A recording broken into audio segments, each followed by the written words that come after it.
Good evening and welcome to the December 5th, 2022 Common Council of the City of Connersville, Indiana.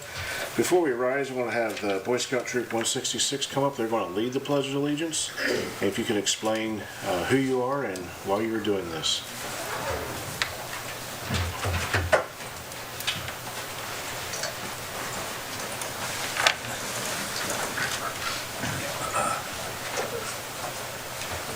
You want to give an explanation or you just want to go ahead and do it? Okay, it's all right.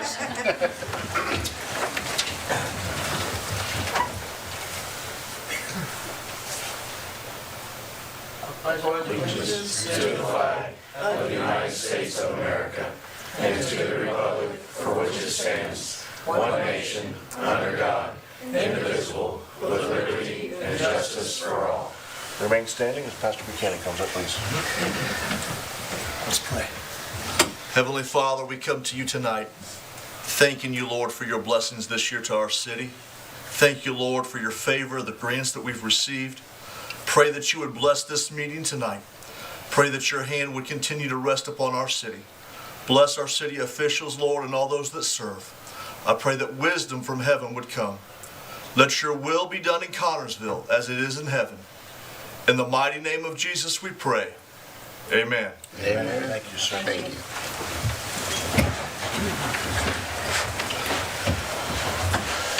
Okay, I'd like to welcome everyone, and please remind you to turn your cell phone ringers off. We will begin with roll call. Councilman Williams Jr. Present.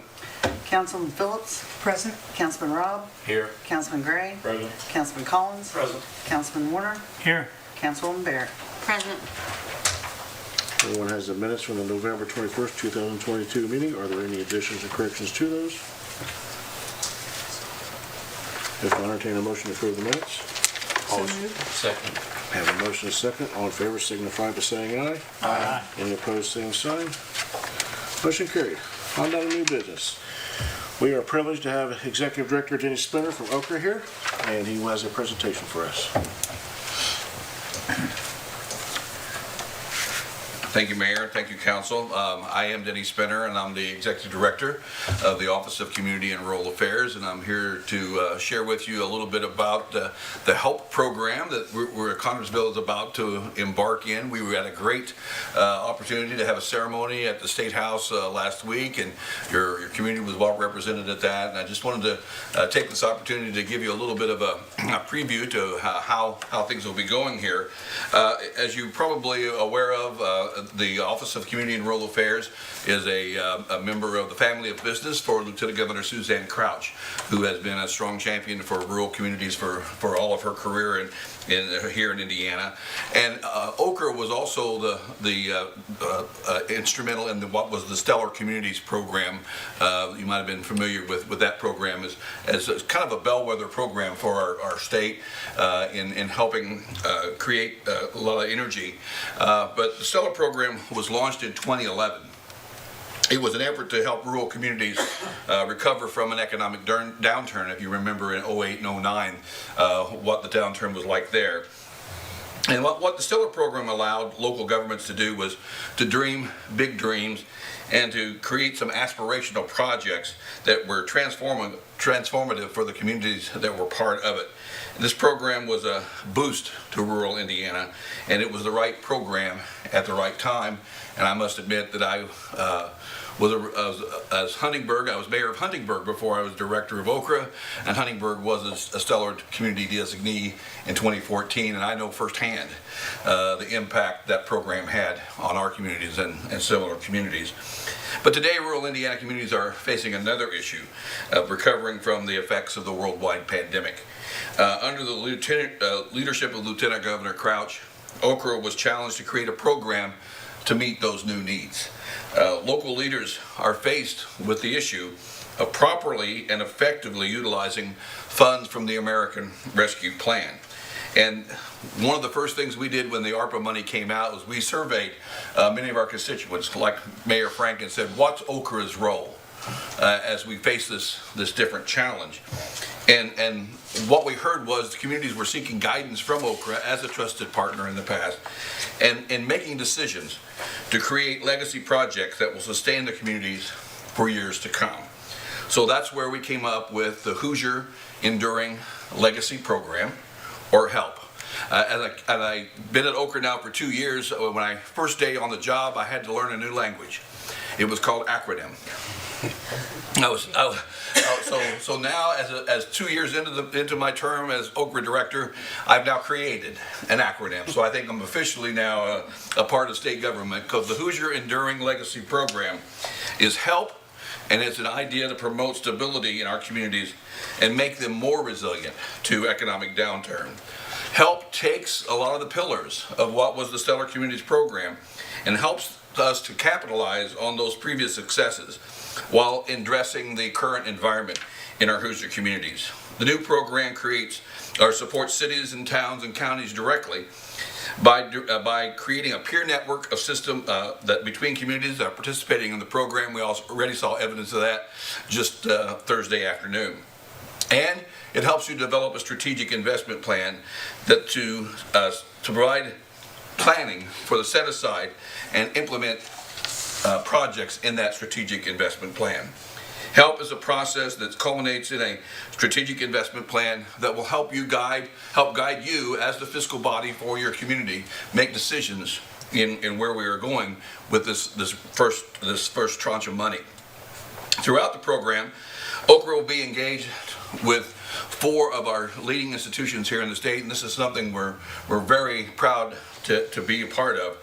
We are engaged with the Purdue Center for Regional Development, the Indiana University Center for Rural Engagement, the Ball State University Indiana Communities Institute, and the Ivy Tech Community College to steer the communities along the 4 pathways and create priorities as you look at how to implement these funds. These pathways were developed as we looked at the ARPA funds. We wanted to assure communities, and this is what we were asked as well, is how do we make sure that we're spending these funds in ways that are appropriate uses as set aside by the guidelines of the federal government. The 4 pathways that we identified because of those plans are advancing e-connectivity, enhancing the quality of life, promoting community wellness, and strengthening local economies. We know you are working with the East Central region as part of the READY program, and there is a connection between READY and HELP. Being as designated as a HELP community will help strengthen your resources as you come to the table in the READY discussions. The HELP process will do this by supporting you and giving you the tools to critically assess your previous plans, to look at community data through an equity lens, engage in some diverse and creative community engagement. It'll give you the confidence to fully leverage your funds to meet your community needs. And in the long term, participation in HELP will empower the community by establishing systems for success as you better partner through the region. The City of Connersville was chosen as a HELP recipient and is working on hiring a community coordinator to be assisting and facilitating the program. That was one of the things we heard strongly from the Stellar communities that had success, that building the capacity to take on these projects was essential. So the community coordinator position is something we feel strongly about and have had tremendous feedback from our previous 2 cohort groups about the impact and the effectiveness of having that coordinator on staff. The community coordinator will work closely with you in developing the projects and the programs, and will create that long-lasting legacy for you. The decision on how those monies are all spent is part of your job. The community coordinator is there to help you reach those goals. They will act as a connector between our office, between your local unit of government, between the core advisory team, and the pathway teams. The strategic investment plan will be a plan for programs and projects created by this discussion, and it will remain the fiscal responsibility of your local unit of government, you as the City Council, to implement any projects or programs that may come out of this process, planning process. As we made the selection of the 9 communities to be participants in the HELP program, there were goals by the City of Connersville that stood out as a reason why we should select Connersville as a participant. One of those was to maintain the community coordinator position. This was something that was specifically mentioned in your application. to improve education on federal funding sources that include the state and local fiscal funds, the community development block grant funds, and to partner with local funding agencies, and to engage the community in the types of programs and projects that you will all want to implement. Again, this is an opportunity for the community to take full advantage of what I hope is the last major relief effort. Hopefully we'll not face another pandemic like this again, but we need to make good decisions about what we're doing with these funds that are being entrusted to us. Lieutenant Governor Crouch, as I mentioned, has long been an advocate of collaboration in seeking solutions. And working in cohort groups, you'll be in a group with both Franklin County and Wayne County, working together and cooperating with each other and developing projects that can be a long-lasting impact for your region of the state. From our office, and working closely with your community coordinator to help in this program, are Alexander Taylor, who is here with us. Alex is our Community and Economic Development Manager. Garrett Conway is our East Central Liaison. He's probably met some of you already. And Pam Guerrero is our CDBG Program Director. She is in Indianapolis. Andrea Kern is our Director of Strategic Initiatives for the Office of Community and Rural Affairs, and she's helped leading the HELP initiatives.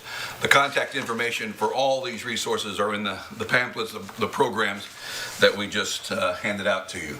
So on behalf of Lieutenant Governor Crouch, on behalf of the state of Indiana, we congratulate you on your selection to be in HELP, and being the third group. You kind of had your foot on the brake for a while, and Thursday I think we unleashed the gas pedal and you're ready to go and hit full force.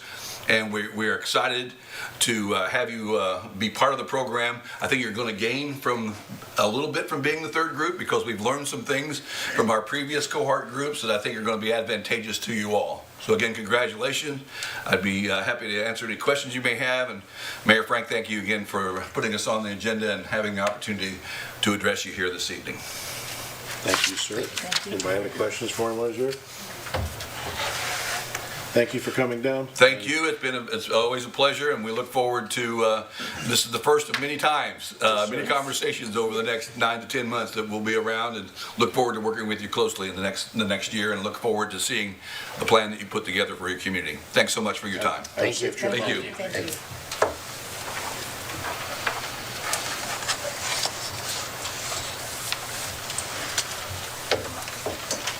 Okay. Moving down to item B. I want to get them up first because they have a long drive. I want them to be able to get in and get out so they can get home. Item B, approval of pending ordinance 3848, the final reading and adoption of utility rate adjustment. Do I have a motion to approve pending ordinance 3848 on third and final reading? So moved. Second. Have a motion to second. Roll call vote, please. Councilman Robb? Yes. Councilman Gray? No. Councilman Collins? No. Councilman Warner? No. Councilwoman Barrett? Yes. Councilman Williams Jr.? Yes. Councilwoman Phillips? Yes. That's passed 4-3. Utility rate passed 4-3. Item C, I have in front of you, you have the resignation from the park board member, Harold Gordon. He had some health issues that he needed to deal with, and so he resigned. And we appointed Julie Fisher to replace him. She will be in at the December meeting. So I just want to let you know that that has been taken care of. Item D, approval of pending ordinance 3861 through 64, transfers. Rosemary? Pending ordinance 3861 is a transfer within the park budget, moving $3,000 from the superintendent to repair of equipment. Pending ordinance 3862 is a ordinance to transfer within the MDH budget, moving $12,000 from other materials to other contractual services. Pending ordinance 3863 is a transfer within the fire budget, moving $12,000 from minor equipment to other employees. Pending ordinance 3864 is ordinance to transfer within the park budget, moving $2,500 from the superintendent to building materials, moving $2,000 from superintendent to repair of equipment, moving $500 from superintendent to other contractual services, moving $500 from superintendent into refunds, and moving $500 from superintendent into the millage line. Okay, do I have a motion to approve on first reading pending orders 3861 through 64? So moved. I have a motion and a second. All in favor signify by saying aye. Aye. Any opposed, same sign. Do I have a motion to suspend the rules? So moved. I have a motion and a second. All in favor signify by saying aye. Aye. Any opposed, same sign. Do I have a motion for a third and final reading? So moved. Second. I have a motion and a second. All in favor signify by saying aye. Aye. Any opposed, same sign. Motion carried. Item E, approval of resolution 2022-73. It's the City of Connersville Comprehensive Plan. Before we do that, Cecil and Mike, you want to come up and make your presentation, sir? Good evening, Council. Mike Kleinpeter Consulting Group. We are the Okra Certified Grant Administrator that assisted the city in applying for the grant funds. The purpose today is to discuss the City of Comprehensive Planning Grant, which was funded through a grant through the Indiana Office of Community and Rural Affairs. We held our first public hearing back on July 6th of 2021, and our second public hearing was held earlier today at the Board of Works meeting. Tonight is more just for informational purposes for you guys. We applied for a grant of $60,000, and the city contributed $7,500 in the local funds in the form of general funds. We went through a procurement process to select a firm for this process. Rundle Ernstberger was selected to work on this comprehensive plan, and so Cecil Penland is here to present some of the highlights of the plan. Good evening, everybody. Good evening. I've got some handouts here. I need to keep one of them, and I don't think I have enough for everybody, so I don't know if, I know I've seen some familiar No, I already faces. have one. Some may already have one. Here, I have printed extras Oh, you today. got it? I knew you were short. Thank you. You got one? Yeah. You want? I have one from the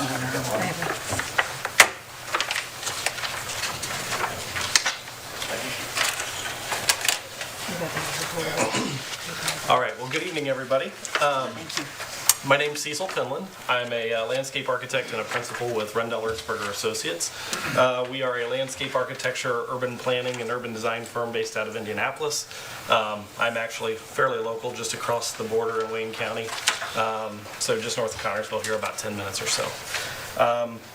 We, as Mike suggested, we were selected through a competitive RFP process to complete a comprehensive plan update for the city of Connersville. Instrumental throughout our process has been our steering committee, which we call the Comprehensive Planning Committee. And on page 3 of the handout, you will see the list of all the individuals who played a major part in that, and including several folks that are sitting at the table here this evening. So, just wanted to talk a little bit about what is a comprehensive plan and what is its purpose. This is on page 5 of the attachment. So a comprehensive plan is kind of a long-range guide for the general policy and pattern of development within a community. So it's the guide by which we're trying to plan the next 10 to 20 years of our community. Per Indiana law, you have to have a comprehensive plan in place to have certain things, such as a zoning code and a subdivision ordinance. So comprehensive plan is very important, and per Indiana state law, it must include several things kind of as the baseline for having an acceptable comprehensive plan. So those include a statement of objectives for future development, a statement of policy for land use development, and a statement of policy for the development of public ways, public lands, and public utilities. So as I already mentioned, the comprehensive plan is a tool that is also used to guide municipal investment and for financial planning. Hey, Cecil, just a second. Yeah. Can you turn that to page 5, John? Sure. That way they can follow along with where we're at. Here we go. Thank you, sorry. As I mentioned, it is a guide for the use by the city in financial planning, and it's used by the Planning Commission and the City Council specifically when reviewing development plans. So if you have a request for a rezoning of a property, for instance, if you have a residential development that wants to go into an agriculturally zoned property, that it would come before you, and the idea is you would use this as a guide, say, yeah, that's an area where we do think we need additional housing. Yes, we want to grant a rezone to allow that land use in that area. So moving on to page 6, why update the plan now? Well, the last plan was updated in 2011. So it's 11 years old at this point. Typically, these plans have a shelf life of 5 to 10 years, even though they're an outlook of 10 to 20 years. And there's been some recent studies that have been done within the community that suggested this is something that needs to be done because we've had a lot of positive things happen within our community, and our current plans don't really address those items. There's been trends in socioeconomic conditions that warrant this. There's been a little bit of population growth. There's been new development. There's been a lot of things that warrant a new plan. There's been changes in city staff. And then we want to make sure that we're creating that we have a plan in place that matches local funding opportunities that may be going on around us, such as what we just heard from Okra. So if we go to page 7, this talks a little bit about the process by which we developed this plan. So the columns at the top are kind of our 4-phase approach, and it really starts with discovery. Discovery is where we come into the community and we learn as much as we can about the community. We do this through a lot of different ways. We do it through regular meetings with our comprehensive plan committee. We do it through a series of focus group meetings.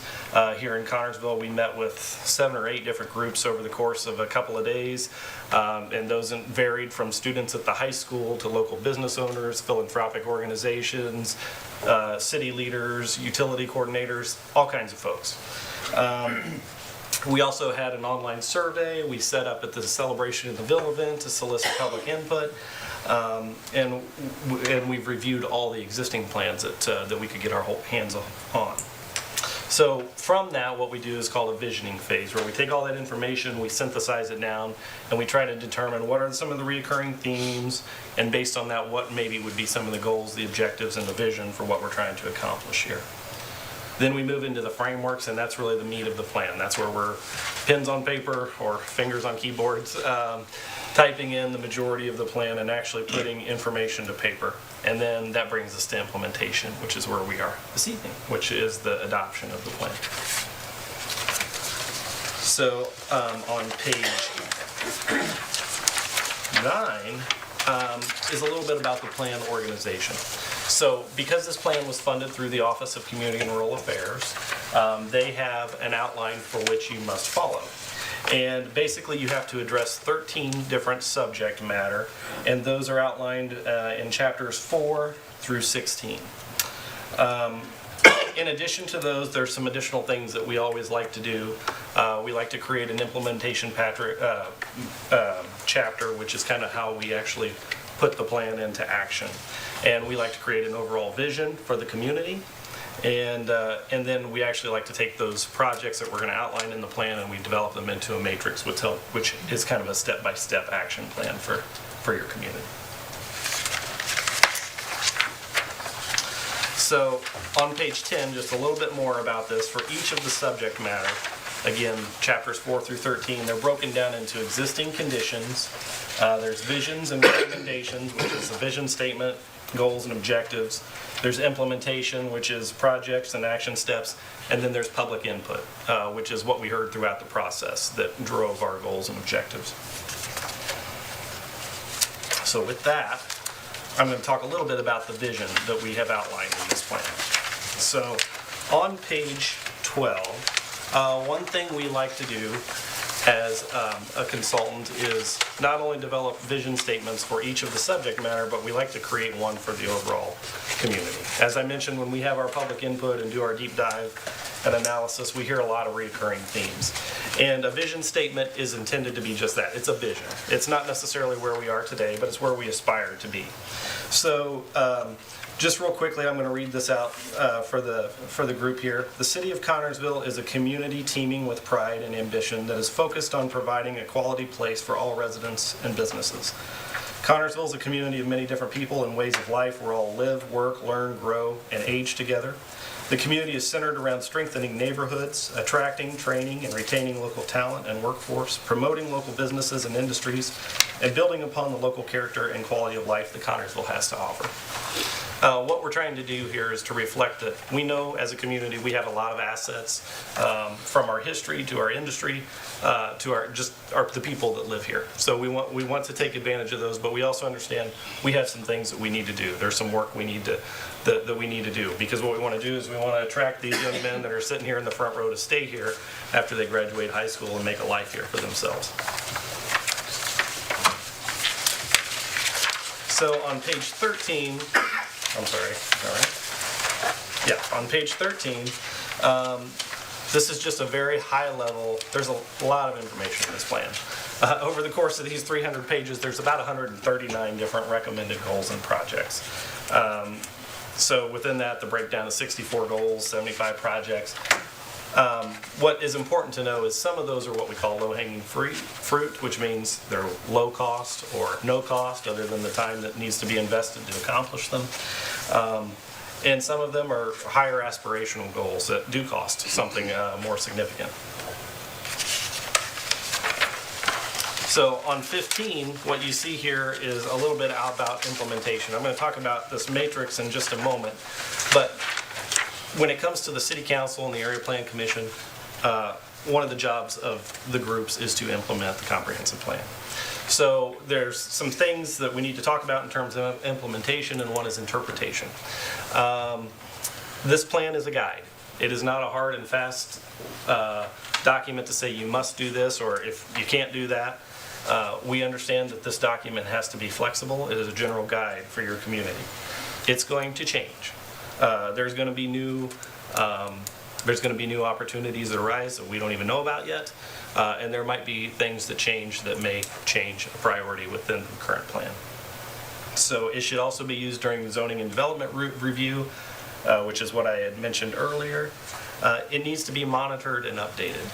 What you don't want to do, this is intended to be a living document. It is, like I said, it's intended to be flexible. It's intended, we know it's going to change, but it needs to be updated. So we're asking the group, and one of the projects in here is take a look at this on a regular basis. See if it still fits. If you're going through new development opportunities and it's like, well, according to the comp plan, we can't do that. And you say that 5-10 times and something's wrong in the comp plan, and it needs to be updated. It should be considered when, in fiscal considerations, again, when budgeting. It should be considered when developing priority projects. And then the implementation matrix is what I'm showing right here in this table. So this basically takes all the goals and objectives and projects within the plan, and it tries to break them down into action steps. Some of them are obviously kind of no-brainers, some of them are not. But it's trying to put action steps to the projects within this plan. Within that matrix, it also tells you if it's a program, if it's a policy, or if it's an actual construction project. And in some cases, it might not be any one of those things. There's a timeline for development, and that's based on the input that we received during this process to say it's either short-term, mid-term, long-term, or ongoing. Short-term means like 0 to 2 years. Mid-term means 3 to 5. Anything over 5 is considered long-term. There's a cost associated with it, and it's ranked in terms of dollar signs, which are associated with a range. But think of it like when you go to a restaurant. If you look up a restaurant and it's a single dollar, it's pretty low cost. If you look at a restaurant and it's $3 signs, it's a high-cost restaurant. Well, just similarly here, the projects are ranked into similar categories, and each one of those means like 0 to 50,000 or 50 to 300,000 or something like that. And then also in here are responsible parties. So what we're trying to do is to say any one of these projects is going to be a teamwork approach. There's hardly anything in here that's going to be just one individual or one entity. So what we've tried to do is outline the entities that might be responsible or might take a part in trying to push forward any one of these given projects. So, and then kind of what I wanted to end on were some of the priority projects that were outlined in the plan. In the implementation project, you'll find what we call the top 10. These were the reoccurring projects that we heard throughout the planning process, and each one of these has a little bit deeper dive in the plan as to what it is, why it's important, what it costs, and how to move it forward. So the very first thing that we heard over and over again is we need to review and amend our zoning code and our subdivision ordinance and potentially replace it with the unified development ordinance. And the reason we say that is there are some requirements in the zoning code that don't necessarily align with state law. Currently, state law changes on a yearly basis, and it changes with case law. So there's some outdated references in there that just need to be cleaned up. There are some things like minimum area requirements for development, and just to provide you an example, you guys have a lot of lots within the city where properties have been removed over time for one reason or another, and those lots may be too small to allow redevelopment under your current code. You don't want those to sit vacant in perpetuity. You want to be able to infill those, revitalize them, reuse them for something new. So we need to look at the code to make sure we can do that. There's also other things in there like protections. We know one of the biggest assets within the community is the aquifer, the natural water that we have available to us here. We want to make sure we have protections for that. So you might be able to implement an aquifer protection overlay district just to make sure that the water resources are protected and we're not doing some things that might be detrimental to the water quality in the community. A second project is create and maintain a 5-year capital improvement plan, which is basically, I think of it as the business plan for the city, but it's basically saying over the next 5 years, these are our priorities, these are the things we want to do, and this is how we're going to get there. Every project, again, with the exception of some that may be just an allocation of time, requires some money. And so we're trying to identify in the plan tools for how you could raise some funds. One is the consideration of additional or new TIF districts. And that's something that's actually already happening, that started happening during the course of this program. Hire additional city and county staff. So we know that a lot of people play a lot of roles, and a lot of people are stretched thin, which sometimes lead to them, it makes them unable to maybe do the position they're in to their fullest capability, or it might mean that, we're robbing Peter to pay Paul, so we have to do some things over here, not as well as we wanted to do things. So some of the key things we heard were a city engineer, building inspector, additional code enforcement, and a communications and marketing coordinator. So some of those staff can be partnerships with the county, specifically the engineer and the building inspector.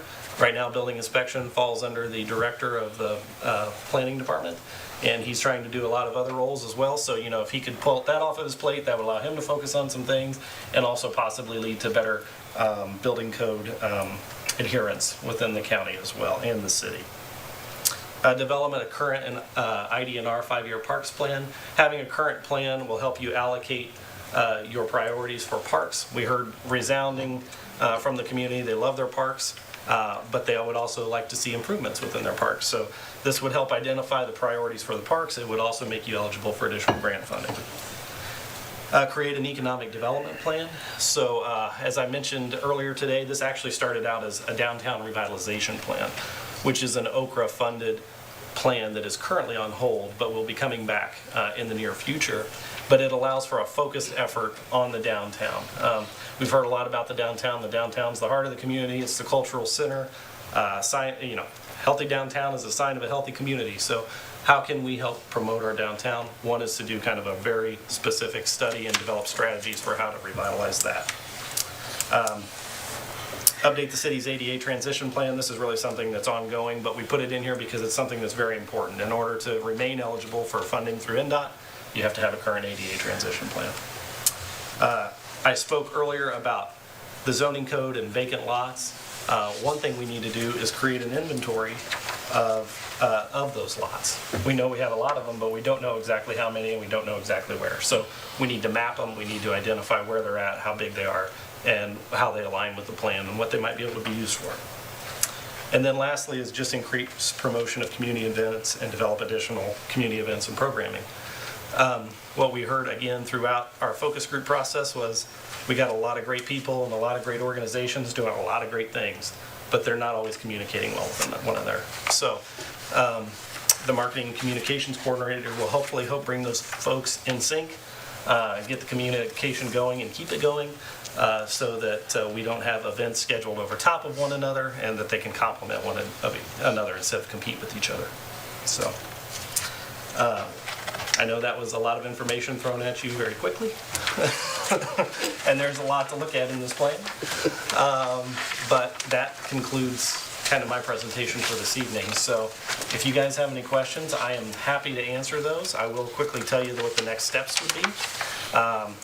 With approval of the plan, what we will do is we'll take the ordinance adopting the plan, and we will take the resolution from the APC recommending its adoption. We'll put those into the plan.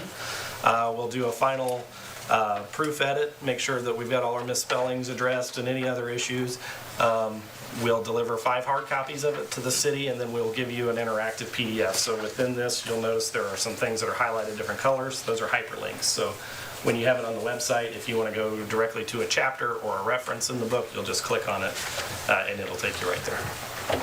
So that's it. I'll open it up for any questions. Any questions? No? Mike, anything else you want to add? Just got the resolution to pass adopting the plan as the last thing.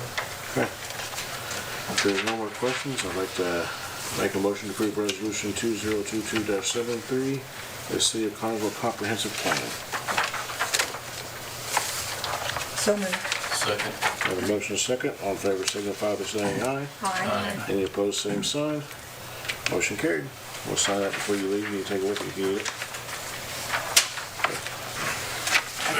Got one. She has one. Okay, item F, approval of resolution 2022-74 investment policy. Rosemary? Our bank, where we have our investments, requires a new resolution every 4 years. We did one in 20. This is just updating the file. And this should be good for the next 4 years. Any questions for Rosemary? If not, I'll entertain a motion to approve resolution 2022-74, the investment policy. Motion. Second. Second. I have a motion and a second. All in favor signify by saying aye. Aye. Any opposed, same sign. Motion carried. Thank you very much. On the old business, I have a couple things here. We have PO 38, 54, 55, 56 to approve on third reading from last time. It was the contract amendments for payroll, for salary, for the EMS street and landfill. I have a motion to approve pending orders 38, 54, 55, and 56. So moved. Have a motion? And a second. All in favor signify by saying aye. Aye. Any opposed, same sign. No. One no. Motion passed. I do have an update on the park superintendent. We spent a couple days doing interviews, narrowed it down to, I was hoping to narrow it down to 5. I actually narrowed it down to 6. There's some very good candidates applied for that position. I brought 2 members of the park board in to interview the last 6. Hopefully was trying to narrow it down to the last 1 or 2. We actually narrowed it down to 3, just because the interviews went so well. And so what we did was we narrowed it down to 3. I gave them a final project to work on. It's a goal that I've been working on implementing in the parks.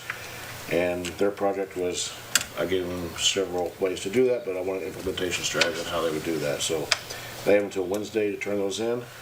We will review those, and hopefully we will make a final decision after that for a park superintendent. They still will not start till the first of the year though, so we are on our way to getting that accomplished. We're also interviewing Thursday, I believe, afternoon for Wednesday afternoon for our community coordinator position. So that'll be going on this week as well. So those 2 positions we're looking to get filled before the first of the year.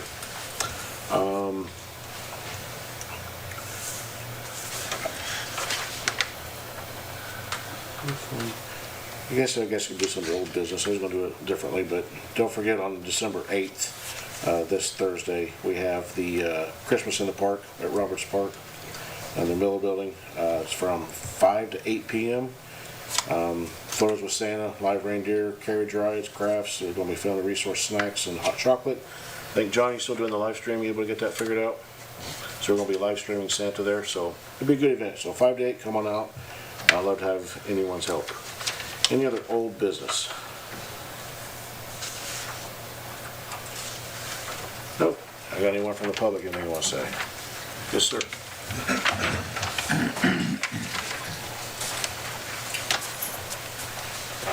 My name is Boyd Huff. I'm located at 1895 East Woodside Village Drive in Connersville, and I was here at the last public meeting concerning your ordinance that you passed this evening. And I'm here to address the approval and adoption of the ordinance 3848 for the Connersville water utility rate adjustment. The last council meeting, as you heard, I expressed concern about the disparity between the in-city versus the out-of-city rates, asking for an explanation on how the 25% surcharge was calculated, as well as the fire protection charges. And to date, I have not received the explanation or justification for either. I've had the opportunity to review the email information that was presented about, that I'd received about 3 hours before the public hearing meeting from Brad, shortly before the hearing on November the 21st. And that email has actually generated more questions for me. And for example, and let me just share with you, in the ordinance 4262, which was approved November the 4th, 2002, there was a monthly water surcharge. It says would be 25%, and the monthly fire protection charge would be $5. Now, $5 compared to over $13.98, what's it proposed in the proposed rate, is a significant increase. Why? You know, why? It so happens in our case that our first line of response is Everton Fire, not Connersville. Not that we don't appreciate Connersville responding. You'd think there would be mutual aid agreements between those two fire operations. That's generally the way utilities work and fire departments work, I think. At least that's what I see when I read about fires, that there should be mutual aid included in that. So I would hope that they would work together. They would work together to be able to do the mutual aid agreement in the event of a fire. You know, I understand that costs are rising. Everybody understands that costs are rising.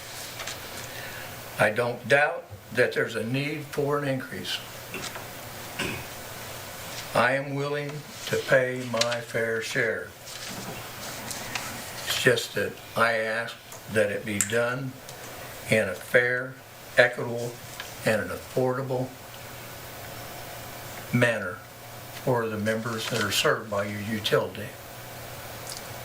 And I just ask for those who haven't looked at this document, you haven't looked at the history, there's a lot of research that I've done, go back and look at the background of what's happened here. So that's what I'm saying. You know, I'm a citizen of this community. You know, I'm a supporter of Connersville, but the differential here is not right. It's just not right. So I would ask that it be looked at further.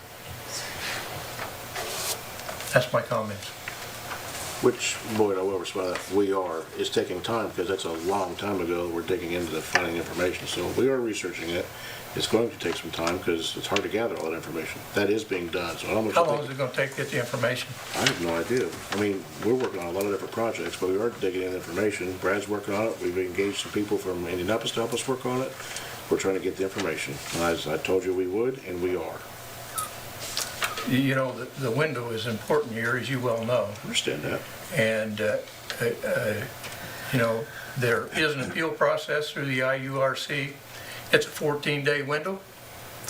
And so if you miss that window, you just shut out any appeal process for the questions about why the difference.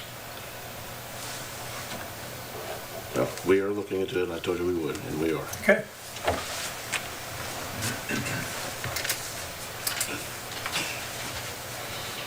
Hopefully on a lighter note, Winterfest was awesome. Thank you, everyone that contributed to Winterfest, the festivals committee. Discover Connorsville is here. I'm a member of that till the end of the year for a few more days. And I thought it came off very, very well. And we were across the street at Discover Connorsville meeting and talking about next year and some extra things that we want to do. And I thought it was an awesome event, and thank you for everything that happened. Also, Cecil, I'm going to give you my card. I've known this young man since he was a little kid coming into my store with his mom and dad. So if I may, I'd like to spend some time with Cecil since I'll be going on county council and working as our liaison with county council, okay? And in this program that you're embarking on, okay? Thank you, guys. Vivian, could you Yes. state your name and Oh, address? I'm sorry, I forgot, didn't I? Vivian Heimlich, 7597 West 800 North. I just know everybody knows me. Take care. Thanks, Merry Viv. Christmas, guys. Merry Christmas to you. Anybody else, come up and state your name and address, please.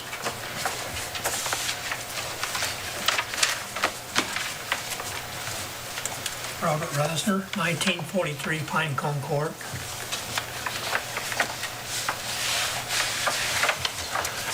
I addressed the last time I was here about that. When I moved here, they had me sign a waiver and everything about annexation on my property. I've got a copy of that on but my question is, Mayor Frank, is we've had other people move in and they didn't have to do this. I'm trying to figure out why did I have to do this? And the waiver is, and I know, I'm pretty sure Brad Coulter probably knows, and the previous mayors, if I didn't sign this, I couldn't have no water service, no sewer service. I thought it was for the fire hydrant deal there, you know. But would you like to have a look, a copy of Please, this? Craig, you want to come up? Yeah.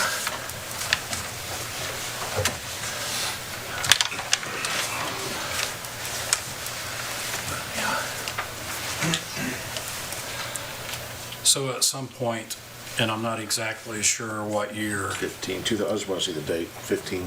That's when I bought the 2015. property. That's when I bought the property, yeah. Is this a copy or is this yours? Well, you can have it, that's a copy. Okay. Yes, ma'am. Sorry. so at some point, the directive was given to the utilities to have those annexation waivers signed at the time of new service.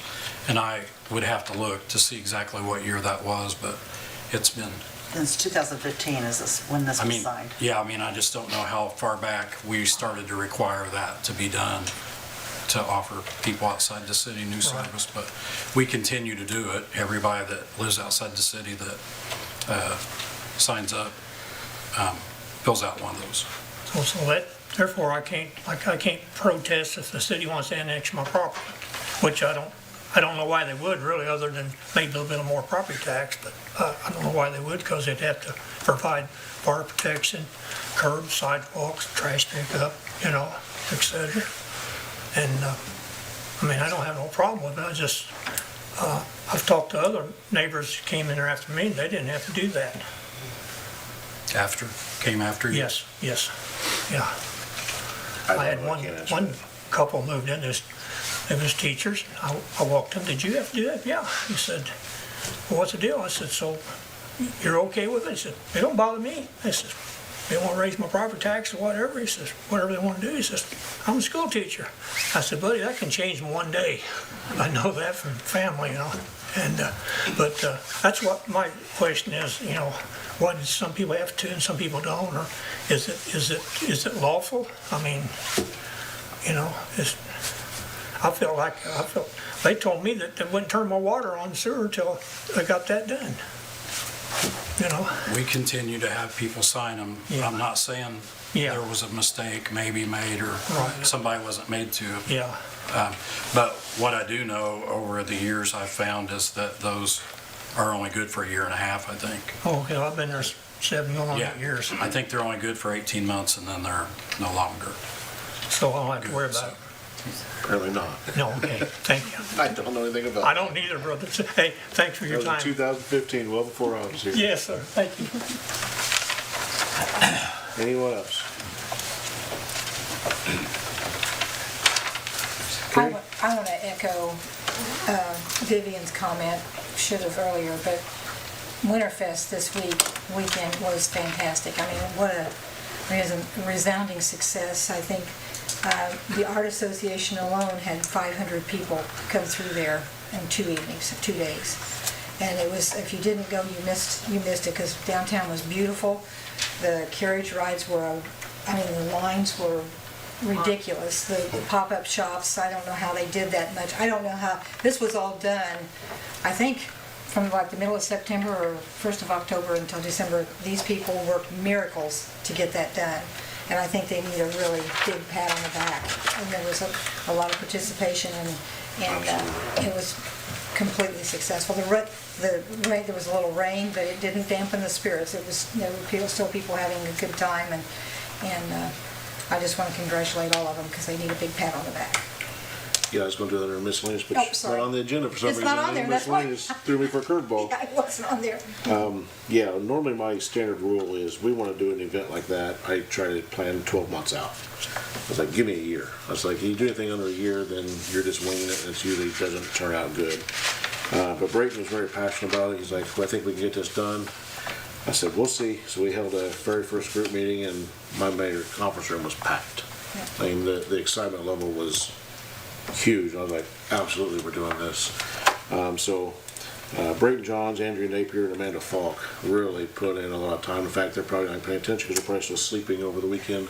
They were exhausted when I saw them, and they just did a fantastic job planning. There were so many things to do downtown. It was a beautiful event. People kept walking down, just, they come up to me and, man, I feel like I'm in a Hallmark movie. I mean, it was that nice in the event. The carriages going downtown, the window displays were all lit up, and the food trucks, the fire pits, it was just fantastic. So I'd like to really just thank those three. They put in, no one knows how much effort and work they put into making this happen. And they just did a fantastic job. And one rule of thumb I have is every time we have an event that's successful, the next year it's bigger and better. Now, bigger doesn't mean huge. It means we make improvement on it. So what that means is we need more help. So if we want to continue these events to grow, we need more volunteers to come out and help, because it can be exhausting for the ones who are doing it, and then they get burned out, and that's why the events go away. So if you want to be part of that next year, if you want to see it bigger and better, come see us, come be a part of it, and we'd love to have all the help we can get. Well, I will say one thing too. The fire pits, I believe, are going to be there the rest of the month.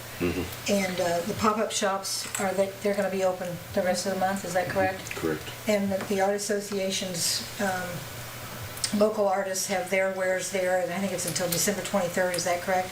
So you still have an opportunity to take advantage of those three things, so. Anybody else have anything under miscellaneous? I'll take a motion for adjournment. So moved. Second. Have a motion second. All in favor, signify by saying aye. Aye. Any opposed, same sign. Mark Levy.